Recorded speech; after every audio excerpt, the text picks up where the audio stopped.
प्रार्थना की लाठी। अगर आप किसी के साथ बुरा करोगे तो आपके साथ बुरा ही होगा।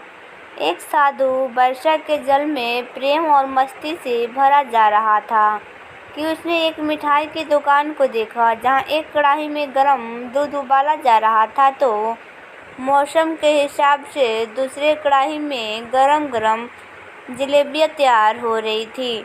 साधु कुछ क्षणों के लिए वहां रुक गया। शायद भूख का एहसास हो रहा था या मौसम का असर था। साधु हलवाई की भट्टी को बड़े गौर से देखने लगा। साधु कुछ खाना चाहता था लेकिन साधु की जेब ही नहीं थी तो पैसे भला कहाँ से होते। साधु कुछ पल भट्टी से हाथ सेकते हुए बात चला ही जाना चाहता था कि नेक दिल हलवाई से रहा न गया और एक प्याला गरम दूध और कुछ जलेबी साधु को दे दी। मंगल ने गरम जलेबी गरम दूध के साथ खाई और फिर हाथों के ऊपर की ओर उठाकर हलवाई के लिए प्रार्थना की। फिर आगे चले गए। साधु बाबा का पेट भर चुका था। दुनिया के दुखों से बेपरवाह वो फिर एक नए जोश से बारिश के गदलों पानी के छींटे उड़ाते चला जा रहा था।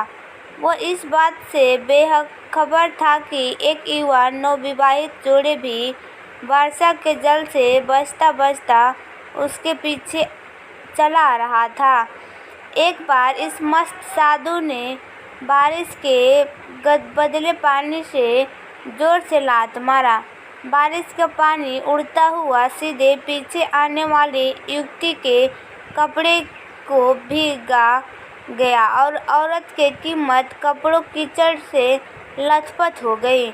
उसने युवा पति से ये बर्दाश्त नहीं हुआ, इसलिए वो आस्तीन चढ़ाकर आगे बढ़ा और साधु के कपड़े को पकड़कर खींचकर कहने लगा, अंधा है, तुमको नजर नहीं आता?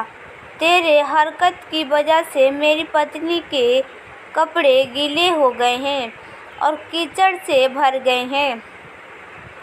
साधु हक्का बक्का सा खड़ा था जबकि इस युवा को साधु का चुप रहना नाखुशवार गुजर आ रहा था। महिला ने आगे बढ़कर युवा के हाथों से साधु को छुड़वाना भी चाहा, लेकिन युवा की आंखों से निकलती नफरत की चिंगारी देख वो भी फिर पीछे खिसकने पर मजबूर हो गई। राह चलते राजगीर भी उदासीनता से ये सब दृश्य देख रहे थे, लेकिन युवा के गुस्सों को देखकर किसी ने इतनी हिम्मत नहीं हुई कि उसे रोक पाते और आखिर जवानी के नशे में चूर इस युवक ने एक जोरदार थप्पड़ साधु के चेहरे पर जड़ दिया। बूढ़ा मंगला थप्पड़ की ताब ना झेलना हुआ लड़खड़ाता हुआ कीचड़ में जा गिरा। युवक ने जब साधु को नीचे गिरता देखा तो मुस्कुराते हुए वहां से चल दिया। बूढ़े साधु ने आकाश की ओर देखा और उसके होठों से निकला, वाह मेरे भगवान, कभी गरम दूध जलेबी और कभी गरम गरम थप्पड़, लेकिन जो तू चाहो मुझे भी वही पसंद है। ये कहता हुआ वो एक बार फिर अपने रास्ते पर चल दिया। दूसरी ओर वो युवा जोड़ी अपनी मस्ती को समर्पित अपनी मंजिल की ओर अग्रसर हो गए। थोड़ी ही दूर चलने के बाद वह एक मकान के सामने पहुंचकर रुका। वो अपने घर पहुंच गए थे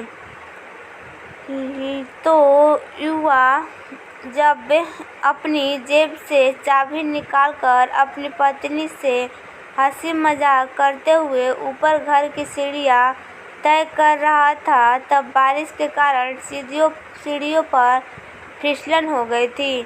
अचानक युवा का पैर फिसल गया और वो सीढ़ी से नीचे गिरने लगा।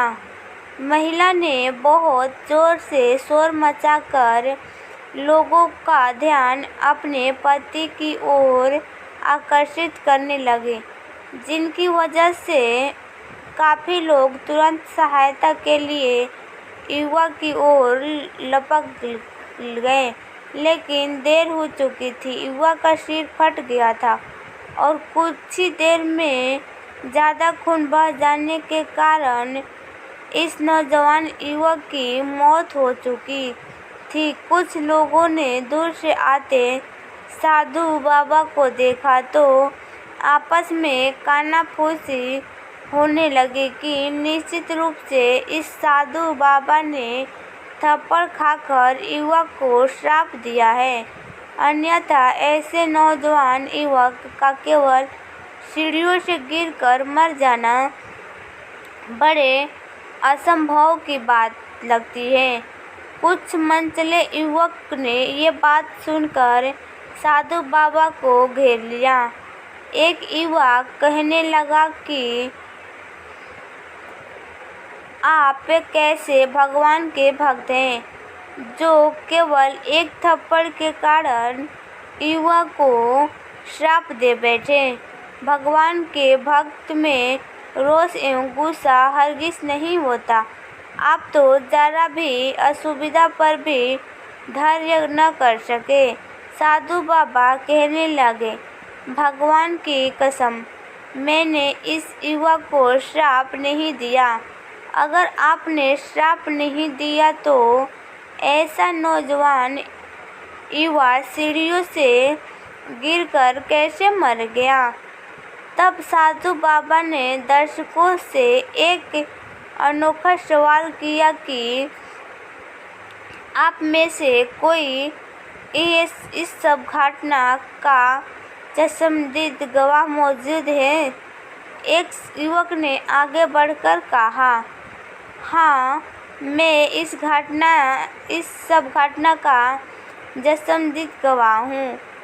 तो साधु ने अगला सवाल किया, मेरे कदमों से जो कीचड़ उछला था, क्या उसने युवक के कपड़े की दागी किया था? युवक बोला, नहीं, लेकिन महिला के कपड़े जरूर खराब हुए थे। फिर मंगल ने युवक की बाहों को थामते हुए पूछा, फिर युवक ने मुझे क्यों मारा? युवक कहने लगा कि क्योंकि वो युवा इस महिला की प्रेमी था और ये बर्दाश्त नहीं कर सका कि कोई उसके प्रेमी के कपड़े को गंदा करे, इसलिए उस युवक ने आपको मारा। युवक की बात सुनकर साधु बाबा ने कहा, एक जोरदार ठकाहा बुलंदशर किया और ये कहता हुआ कहा, वहाँ से